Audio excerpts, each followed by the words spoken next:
Livro Obreiros da Vida Eterna. Espírito André Luiz. Médium Francisco Cândido Xavier. Rasgando véus. O homem moderno, pesquisador da estratosfera e do subsolo, esbarra ante os pórticos do sepulcro com a mesma aflição dos egípcios, dos gregos e dos romanos, de épocas recuadas.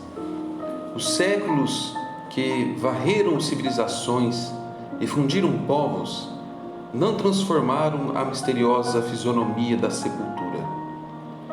Milenário ponto de interrogação, a morte continua ferindo sentimentos e torturando inteligências. Em todas as escolas religiosas, a teologia, representando as diretrizes de patriarcas veneráveis da fé, procura controlar o campo emotivo dos crentes, acomodando os interesses imediatistas da alma encarnada. Para isso, criou regiões definidas, tentando padronizar as determinações de Deus pelos decretos dos reis medievais, lavrados à base de audaciosa ingenuidade. Indubitavelmente, províncias de angústia punitiva e dor reparadora existem nas mais variadas dimensões do universo, assim como vibram consciências escuras e terríveis nos múltiplos estados sociais. No entanto, o serviço teológico nesse sentido, não obstante respeitável, atento ao dogmatismo tradicional e aos interesses do sacerdócio, estabelece non plus ultra, que não atende às exigências do cérebro, nem aos anseios do coração. Como transferir imediatamente para o inferno a mísera criatura que se emaranhou no mal por simples influência da ignorância? Que se dará em nome da sabedoria divina ao homem primitivo, sedento de dominação e de caça? A maldição ou o alfabeto?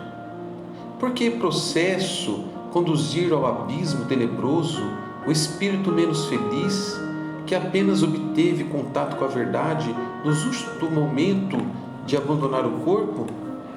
Dentro das mesmas razões, como promover ao céu, em caráter definitivo, o discípulo do bem, que apenas se iniciou na prática da virtude?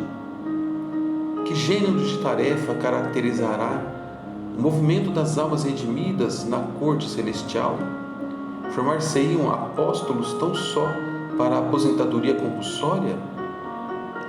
Como haver-se no paraíso o pai carinhoso cujos filhos fossem entregues a Satã? Que alegria se reservará à esposa dedicada e fiel, que tem o esposo nas chamas consumidoras? Estaria a autoridade divina, perfeita e iluminada, tão pobre de recursos a ponto de impedir, além do plano carnal, o benefício da cooperação legítima que as autoridades falíveis e deficientes do mundo incentivam e protegem? Negar-se-iam possibilidades de evolução aos que atravessam a porta do sepulcro em plena vida maior, quando na esfera terrestre, sob limitações de várias ordens, há caminhos evolutivos para todas as formas e todos os seres? A palavra trabalho seria desconhecida nos céus, quando a natureza terrena reparte missões claras de serviço com todas as criaturas da crosta planetária, desde o verme até o homem? Como justificar um inferno onde as almas gemessem distantes de qualquer esperança, quando entre os homens imperfeitos, ao influxo renovador do Evangelho de Cristo, as penitenciárias são hoje grandes escolas de regeneração e de cura psíquica?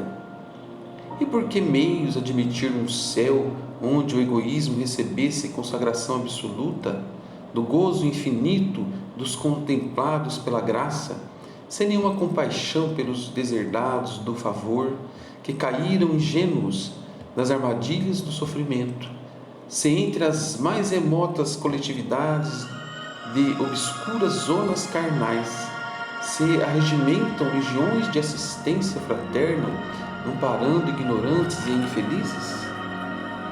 São interrogações oportunas para os teólogos sinceros da atualidade, não contudo para os que tentam conjugar esforços na solução do grande e endevassado problema da humanidade.